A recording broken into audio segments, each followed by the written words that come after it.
Diba? Rumampa na naman ang lola nyo. Walk, walk, walk.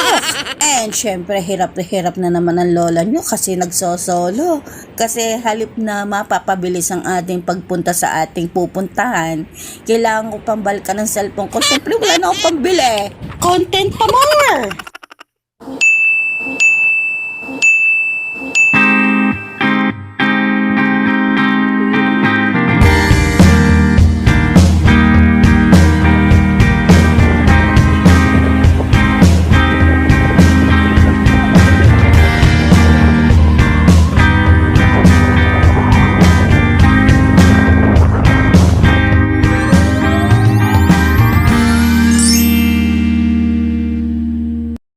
Diba? Sarap ng muni-muni ng lola nyo. Yes, pumunta muna ako dito sa Esplanade ng Petoni. Kasi, kailangan ko to. Basta, enjoy lang natin ang nature. Kalma. Babe, kalma. Mamaya pupunta ako doon. Meron akong nakitang magandang spot. Let's go na pala. Baka maunahan pa tayo. Kaya lang may mga aso. Baka ako makagat ng aso. Sana lang huwag tayong madulas. Tingnan natin. Try. Natin magsente-sente dyan. Sa platform na yan. Pero baka madulas. Patay. At least may makakita naman sa atin. Pag nadulas. Imot-imot muna tayo. Diba? I made it. Ganito yung kahaba.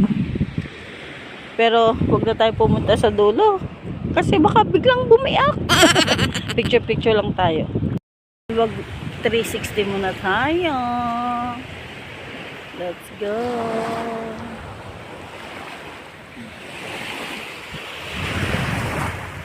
Nalula na naman ang lola nyo.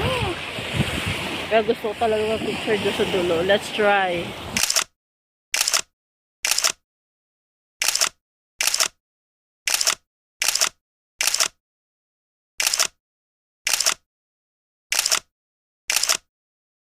Ay, tingnan nyo naman ang drama dito. Grabe, ang ganda. Lakad tayo.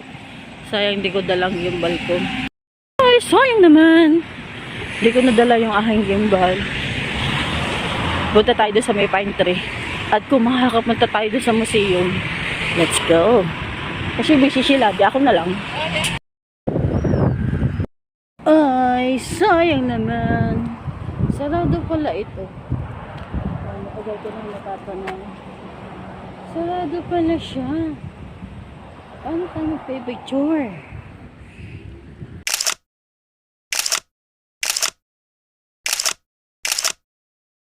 And nakarating na ako dito nga sa dati natin pinagtampayan sa Lolo. May table. Dito tayo kumain ng burger. And upo muna ako. Una pala itong sasapitin kaysa sa museum. So, nasa ng museum? Baka yun. Nasa paroon pa. Kaya rest muna tayo. Anong oras na? 8:33 na ng hapon. Tapos ang battery ko ay 18%. Ha? Wala sa plano itong ating paglalakad. Grabe, ma-stress ang lola nyo. And dito muna tayo kasi gusto ko talaga ma-relax. Ayan. Tingnan yung mga bahay nila. Yan ang mga bahay nila dito. Ito sa paparan doon, maganda pa din. Ayan.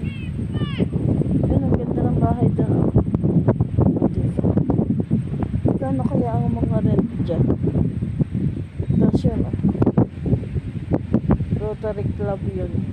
Boating Club. Heritage.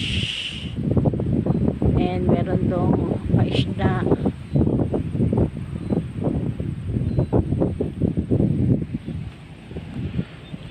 And punta na tayo doon bago pa ma-drain ng ating cellphone.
Ayan, buti na lang bukas. Ayan, natapos na ako na siya sa museum. Konti lang naman yung mga naandun. And let's go. Hanggang 4 PM lang pala siya. Uwi na tayo. Pero parang nagugutom ako. Wait. And pauwi na ang lola niya. At ang tahimik dito sa isang street na to. Sa bagay, sa lahat naman. Oh. Ang mga bahay magaganda. Tahimik lang, walang maingay. Sasakyan lang at ako. And let's go na. Parang nagugutom ako. Gusto ko ng french fries. Tingnan natin kung saan tayo makabili ng french fries. Ito may pa-garden ng kaunti. Ganda ng baka doon. Cute. Let's go na. Tapos ito pa, ang ganda. Oh, ang cute na kanilang terrace. May pa lemon. Tapos parang lace-lace na design.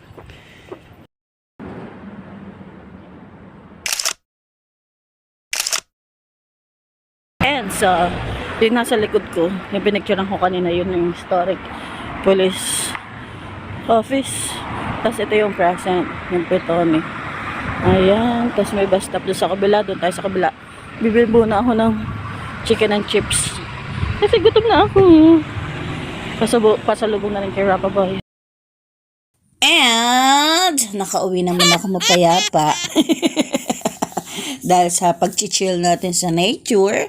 And naka-recover naman ako sa pagkakalugmok. At sabi nga ni Lolo, bakit hindi ka ba nagsasalita? And nabitin ako sa papasyal. At hindi nga daw niya ako makausap. Ay naku, Day, hindi na normal yan. Baka may tama ka na.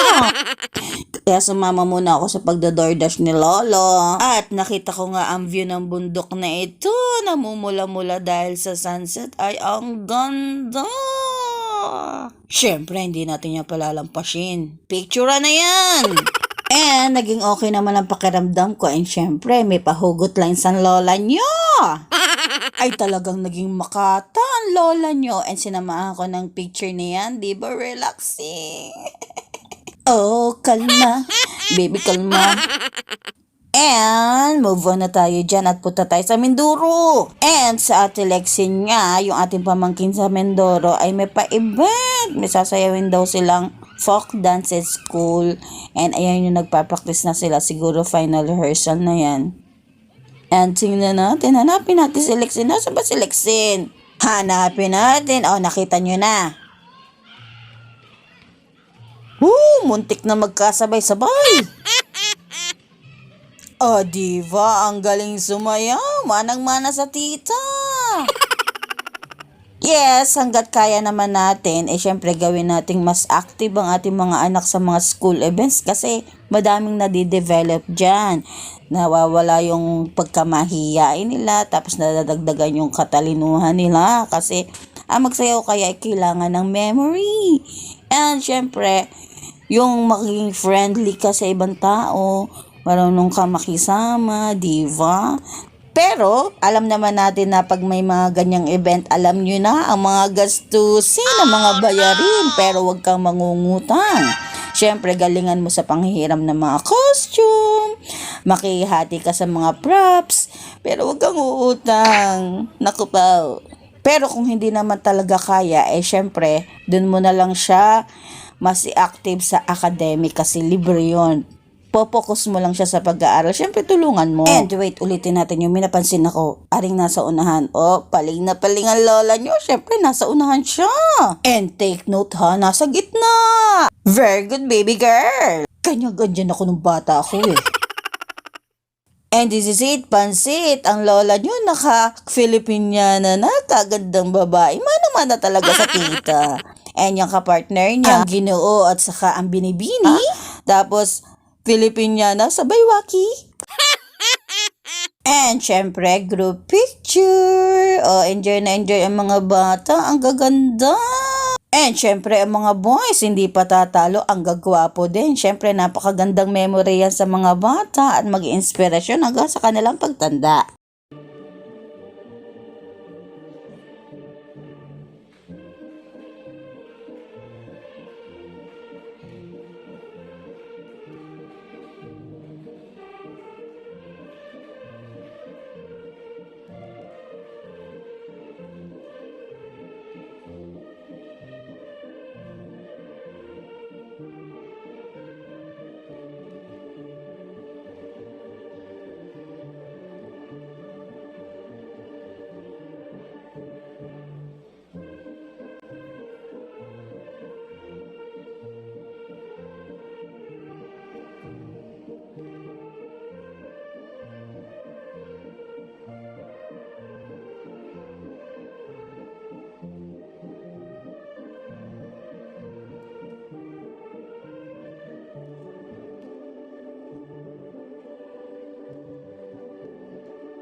Magaling, magaling, magaling. Yes, ang gagaling ng mga bata. Ang saya-saya. Siyempre, lalo na ang mga magulang. And that's all for today's video. And kung hindi ka pa nakaka-subscribe, mag-subscribe ka na. Please naman. And yes, for more kalokohan. And syempre, happy moments. And thanks for watching. Bye!